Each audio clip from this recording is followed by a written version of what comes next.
અને ગાંધીનગર વાસીઓ માટે સારા સમાચાર। ગાંધીનગર અને અમદાવાદ વચ્ચે મેટ્રોના ફેઝ 2 ની શરૂઆત થશે। પીએમ મોદીના હસ્તે મેટ્રો રેલના બીજા તબક્કાના રૂટનો 16 સપ્ટેમ્બરે સેક્ટર 1 થી શુભારંભ કરાશે। આ મેટ્રો અમદાવાદના મોટેરા સ્ટેડિયમથી ગાંધીનગર સેક્ટર 1 સુધી જશે, જેમાં 8 સ્ટેશન સહિત અમદાવાદ અને ગિફ્ટ સિટીને કનેક્ટ કરશે। મેટ્રોની કનેક્ટિવિટીથી લોકોનો સમય બચશે અને ટ્રાફિકનું ભારણ પણ ઘટશે। 16 तारीखे पीएमના હસ્તે लोकार्पण बाद 17 तारीख थी मेट्रो शुरू થશે। मीटिंग में ब्रीफ किया गया है। तकरीबन 21 किलोमीटर का रूट है और मोटेरा से इसकी कनेक्टिविटी है अप टू सेक्टर 1, जिसकी एक ब्रांच लाइन JNLU से टूवर्ड्स गिफ्ट सिटी आ रही है। इससे क्या है कि अहमदाबाद वासियों के और गांधीनगर वासियों का और गिफ्ट सिटी वासियों का आपस में इंटरकनेक्शन संभव हो पाएगा मेट्रो लिंक द्वारा। सर, गिफ्ट सिटी माने तो पूरा बिजनेस हब है और यहाँ काफ़ी सारे उद्योगपति भी आएंगे, तो उनके हिसाब से सुविधा किस तरह से देख रहे हैं आप? गिफ्ट सिटी एक इंटरनेशनल स्टैंडर्ड का सिटी है और इसकी जो इंटरनेशनल स्टैंडर्ड का ही इसको ट्रांसपोर्टेशन सिस्टम चाहिए था। तो मेट्रो आज जैसा आपको विदित है कि ये इंटरनेशनल स्टैंडर्ड का सिस्टम होता है, तो इससे जो भी हमारे फॉरेन डिग्निटरीज आएंगे, फॉरेन बिजनेस के लोग आएंगे, उनको ये एक मेजर सोर्स ऑफ अट्रैक्शन भी रहेगा, प्लस उनके ट्रांसपोर्टेशन में बहुत ज़्यादा उनको सहूलियत होगी।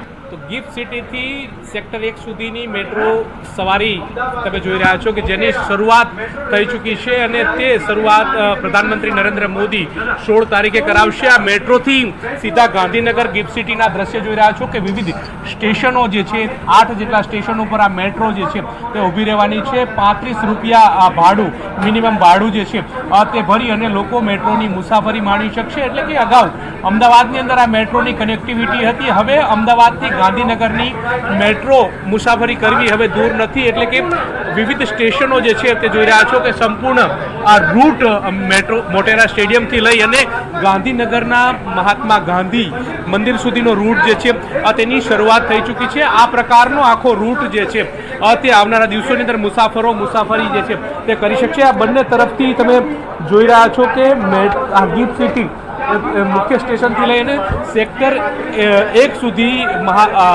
પ્રધાનમંત્રી નરેન્દ્ર મોદી જે છે તે મુસાફરી કરાવશે અને મુસાફરી ત્યારબાદ આ મેટ્રો સ્ટેન્ડ જે છે તેની સુવિધા લોકો સુધી મળશે। અત્યારે હાલ તમે આ મેટ્રોના વિવિધ સ્ટેશનોની રૂપરેખા તમે જોઈ રહ્યા છો કે આ પ્રકારના સ્ટેશનો છે।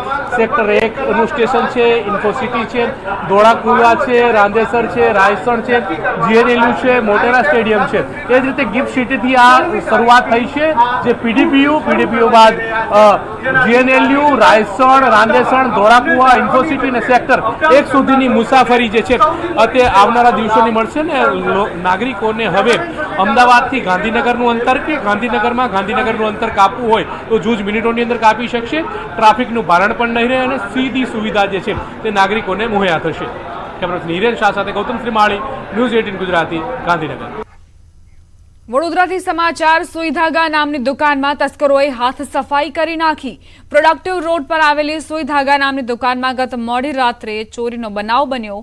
ચણિયાચોલી અને ડ્રેસ મટીરિયલની સાથે 45,000 રોકડ તસ્કરો ઉઠાવી ફરાર થઈ ગયા। વેપારીના મતે અંદાજે 250 ડ્રેસ મટીરિયલ્સની ચોરી થઈ। એક ડ્રેસની કિંમત 2500 થી 3000ની આસપાસ છે। તસ્કરો દ્વારા શટરમાં લાગેલા લોક તોડીને ચોરી કરાઈ। તસ્કરોએ આ વખતે કંઈક અલગ મોડસ ઓપરેન્ડી અપનાવી। તસ્કરો છત્રી લઈને ચોરી કરવા આવ્યા હતા। સમગ્ર ઘટના સીસીટીવીમાં કેદ થઈ।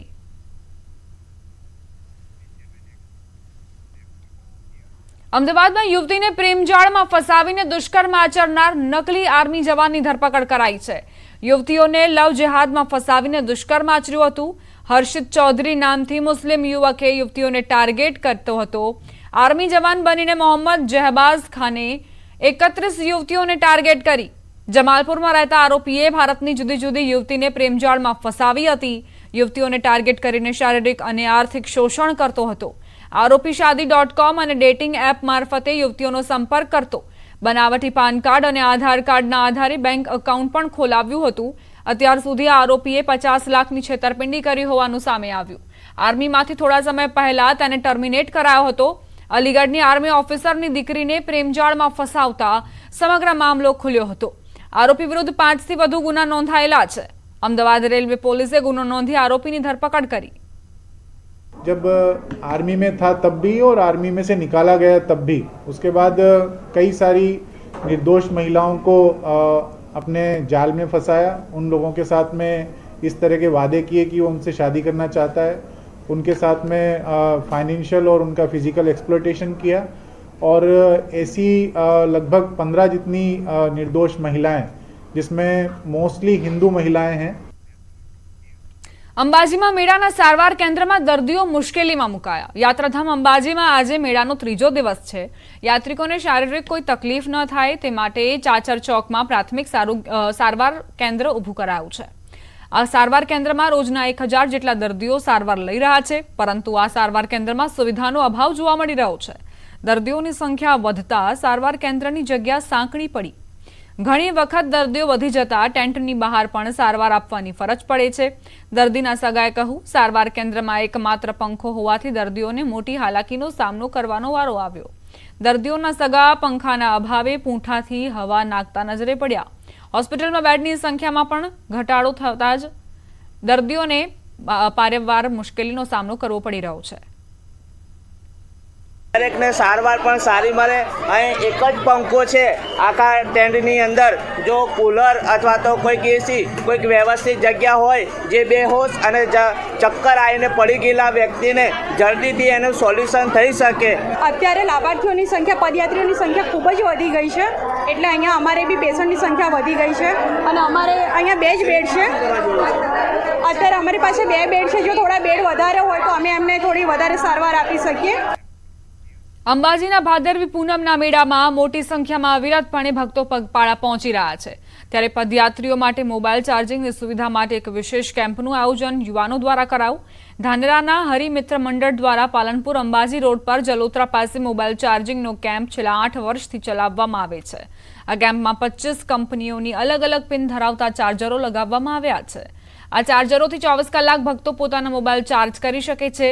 મોબાઈલ ચાર્જરોની સાથે ભક્તોના મનોરંજન માટે ડીજે પણ વગાડવામાં આવી રહ્યું છે। વધુમાં આ કેમ્પમાં ભક્તો માટે નાસ્તાની, મેડિકલ સુવિધા સાથે આરામ કરવાની પણ વ્યવસ્થા કરાઈ છે। અમે લોકો મિત્રો મળી અને આ કેમ્પનું આયોજન કરીએ છીએ, જ્યાં કમસે કમ 20 થી 25 ચાર્જરો મૂકવામાં આવ્યા છે અલગ અલગ પિનના। તેથી ચાલતા જતા માણસો ત્યાં ચાર્જિંગ કરી શકે છે। એ ચાર્જિંગની સાથે સાથે અમે લોકો ગરમા ગરમ પોહા પણ આપીએ છીએ। એના અંદર અલગ અલગ જાતના ડ્રાયફ્રૂટ નાખવામાં આવે છે તાકી માણસોને ચાલવામાં તકલીફ ન પડે। સાથે સાથે અમે લોકો ચૂરમાના શુદ્ધ ઘીના બનેલા લાડુ બી આપીએ છીએ। અમને ખાસ કરીને જ્યારે અમે ચાલતા જતા હતા અંબાજી, ત્યારે અમે જોયું કે આખા રસ્તામાં મોબાઈલ જ્યારે ડેડ બેટરી થઈ જાય ત્યારે મોબાઈલ ચાર્જિંગ કરવાની બહુ તકલીફ પડે છે। એટલે અમે અહીંયા આગળ આ રીતનું આયોજન કર્યું છે કે જેથી જે માણસો પદયાત્રીઓ મા અંબાના ભક્તો આવે છે તો એમને મોબાઈલ ચાર્જિંગની સાથે આરામ પણ મળી રહે। કે ચાર્જિંગની સુવિધા એના અંદર 25 જેટલા અલગ અલગ ચાર્જર, જે દરેક મોબાઈલ જે પોતાની રીતે અલગ અલગ લઈને આવતા હોય છે, દરેક માટે મોબાઈલ સરસ રીતે પ્રોવાઈડ થઈ જાય અને દરેકને ચાર્જિંગ પ્રોવાઈડ થાય એ માટે સંપૂર્ણ પ્રયાસ કરીએ છીએ। અને આજ સુધી છેલ્લા 8 વર્ષની અંદર એક સરસ સરાહનીય પ્રયાસ રહ્યો છે અમારો કે એક પણ મોબાઈલ કોઈ ખોટી રીતે